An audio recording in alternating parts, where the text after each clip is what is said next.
Rowan Hale was only 12 years old when he learned that silence could hurt more than sound. Born deaf, he grew up reading lips, reading faces, reading people, but never truly being understood by them. And on this cold Saturday afternoon, standing outside a busy roadside restaurant with his backpack clutched against his chest, he was about to face the kind of humiliation that could shatter a kid. His eyes were red, his cheeks wet, and a group of teenagers stood across the parking lot filming him, laughing. Laughing at the way he tried to speak, the way he signed, the way his voice cracked when he tried to ask for help. And just when Rowan thought things couldn't get worse, one of the bullies stepped closer and whispered something he couldn't hear. Rowan froze. If the world won't hear his voice, who will show up for him? Rowan had been dropped off by a volunteer driver from his school. His mom worked double shifts at a packaging factory, and she hadn't realized the driver left Rowan in the wrong spot, outside a restaurant instead of the community center where she was supposed to meet him. He tried calling her using speech-to-text, but his cheap phone kept glitching. He tried asking people inside the restaurant, but most just stared at him awkwardly, muttered a quick apology, and kept walking. That loneliness built in his chest like a storm. Rowan stepped outside to catch his breath when the bully spotted him. 4 teens in oversized hoodies, phones out, grinning like they'd found entertainment. They started mocking his hand signs, exaggerating movements, pretending to translate his gestures and making up cruel jokes. Rowan kept shaking his head, signing, "Stop," again and again. But they didn't stop. One pushed him lightly on the shoulder. Another told him, slowly and mockingly, "Can you understand me?" Rowan felt heat rise in his face. He wanted to run, but his legs stayed rooted. And then a question formed in his heart like a whisper. Why does kindness always come late? One of the bullies reached for his backpack, trying to snatch it, and Rowan grabbed it back with both hands, desperation written all over his trembling fingers. The push that followed wasn't hard, but it was enough to knock him down. The fall wasn't what made him cry. It was the fact that they kept recording. Filming his tears like they were content. And that was the moment a distant rumble began. At first, Rowan thought it was a truck on the highway. The bullies didn't notice. But the rumble grew louder, deeper, heavier. Multiple engines. Multiple riders. The kind that didn't politely purr, they growled. And when the first biker turned onto the restaurant lot, the bullies turned too, their laughter dying mid-breath. 40 bikers. Leather jackets. Heavy boots. Black helmets. A full formation pulling in like an army returning from war. The bullies froze. One of them swallowed hard, lowered his phone, and stepped back. Rowan blinked, wiping his eyes, unsure if he should be scared or relieved. The bikers parked in 2 rows, engines shutting off one by one until the parking lot fell into a thick silence. The leader stepped forward. A huge man with a gray beard braided into 2 ropes, wearing a vest that said Iron Guardians MC. He removed his helmet, walked straight toward Rowan, and knelt down to his level. Rowan flinched, but the man didn't touch him. Instead, he signed. Slowly, clearly. "Are you okay?" Rowan's eyes widened. Someone was speaking to him, in his language. He nodded, unable to form a single gesture back. The man signed again, "I saw the whole thing." Rowan looked around. Several other bikers held their phones, they weren't recording the kid. They had filmed the bullies. Proof. Evidence. The bullies realized this and turned pale. One of them whispered, we didn't do anything." The leader stood up to his full height, towering over the teens without raising his voice. "You picked the wrong kid to mess with." Then he stepped aside and let Rowan sign what happened. The bikers listened like his words were sacred. But kindness doesn't always fix everything instantly. And Act 2 of Rowan's day was far from over. The owner of the restaurant came out and accused the bikers of causing trouble. He pointed at Rowan. That kid has been scaring customers. Making noises. Waving hands. I told him to leave earlier. Rowan felt his stomach drop. Shame hit him harder than the bullying. The bikers exchanged looks, tight jaws, clenched fists. The leader took a breath, trying to stay calm. The kid is deaf, he said. He's communicating. The owner scoffed. Well, he should do it somewhere else. That sentence cut deeper than the bully's mockery ever did. Rowan lowered his head. He felt like burden, like every place he went he was too much. The bikers tried defending him, but the owner dug in. If you keep blocking my entrance, I'm calling the police. And just like that, Rowan's moment of hope twisted into humiliation again.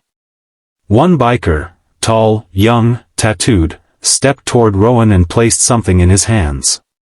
A small patch from his vest. A symbol.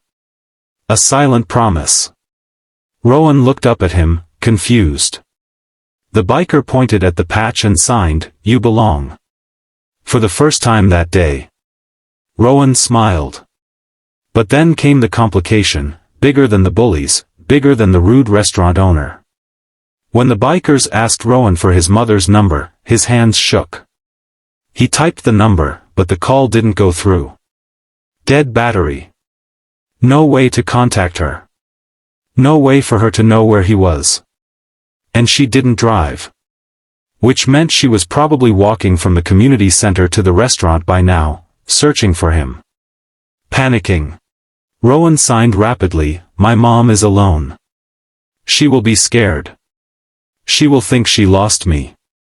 His breaths grew fast. Too fast. He wasn't used to explaining himself so deeply, and emotions started overwhelming him. He backed up against one of the bikes, gripping the metal bar to steady himself. The leader knelt again. "We'll find her," he said. "But you need to come with us.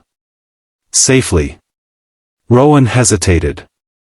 Going with strangers, even kind strangers, was terrifying. The bullies were still watching. The restaurant owner was on the phone. And the world felt too loud for someone who lived in silence. Then the leader extended a hand. Large, calloused, steady. Rowan looked at it for a long moment, then placed his small hand inside. A convoy of 40 bikers riding slowly through the town with a deaf kid in the middle became the strangest, most beautiful sight anyone had seen that day. Cars stopped.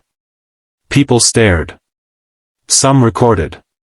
But this time, Rowan wasn't the joke, he was the center of something powerful. Something protective. They reached the community center. Rowan spotted his mom before anyone else. She was standing outside, pacing, clutching her phone, tears streaming down her face. When she saw the motorcycles approaching, she stepped back in fear, until she saw Rowan. He ran to her with every ounce of energy he had left. She dropped to her knees, hugging him so tightly he could barely breathe. The bikers watched quietly, giving them space. When she finally stood, she looked at the leader with a confused, grateful expression. Rowan began signing everything that happened, fast, emotional, stumbling over half the signs because he didn't know how to express the chaos of the day. His mom listened, crying, nodding, holding his face between her palms. Then she looked at the bikers and whispered, "Thank you, thank you." But the story wasn't done. The Bullies video had already been uploaded online. It was spreading. People were commenting, laughing, sharing.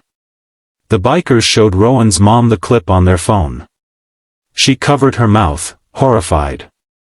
Rowan shut his eyes, humiliated all over again. The leader placed a gentle hand on Rowan's shoulder. "You want this to end?" Rowan nodded. The Iron Guardians didn't threaten the bullies. They didn't fight them. They did something smarter, something louder than violence and cleaner than revenge. They invited Rowan and his mom to the restaurant again.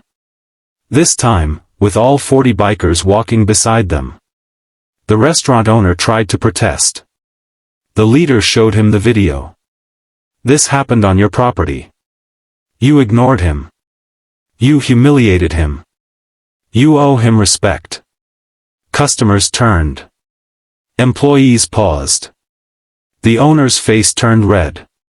Then the bikers did something Rowan never expected. They signed, "We support you," in unison. 40 adults, big and intimidating, moving their hands in gentle, precise motions, all learned in the last hour on their ride back. People inside the restaurant began clapping. The owner swallowed his pride and apologized. Not perfectly. Not elegantly. But sincerely enough that Rowan accepted it. And then came the moment that mattered most. A group of kids around Rowan's age stepped forward from a nearby table. One of them said, "We're sorry, we didn't know how to talk to you." Rowan stared, unsure if he should trust them. A biker leaned in and whispered, "Give them a chance. Not everyone who stays silent is your enemy." So Rowan took a breath, and signed slowly, teaching them his name. The kids smiled, trying to copy the movement. It looked clumsy, almost silly, but it was real. Honest. Kind. Rowan felt something warm in his chest, hope. Real hope. The kind he thought belonged only to other kids. The video of the bullies was replaced online by a new one, Rowan laughing with new friends while bikers taught the restaurant staff how to sign, "Hello." Within hours, comments shifted. People defended him. Encouraged him. Praised him. And for once, the internet didn't feel like a threat, it felt like a giant room full of people who finally heard him, even without sound. Weeks later, the Iron Guardians gave Rowan honorary membership. They made him a custom vest, with his name embroidered in vibrant blue thread. Rowan hugged it to his chest, tears in his eyes, overwhelmed by the strange truth he'd learned: sometimes family finds you on the hardest day of your life. And that brings us to the final moment, the lesson Rowan carried long after the engines faded. Kindness doesn't always arrive when you want it. Sometimes it shows up late. Sometimes it rides in on 40 motorcycles. Sometimes it stands quietly beside you while the world laughs. True kindness is loud when you have no voice. It lifts you when you fall. It teaches others how to speak your language, even if that language is silence. And it reminds you that being different isn't a weakness. It's a spotlight waiting for the right people to stand beside you. If this story touched your heart, share it with someone who needs to remember that no one deserves to face the world alone.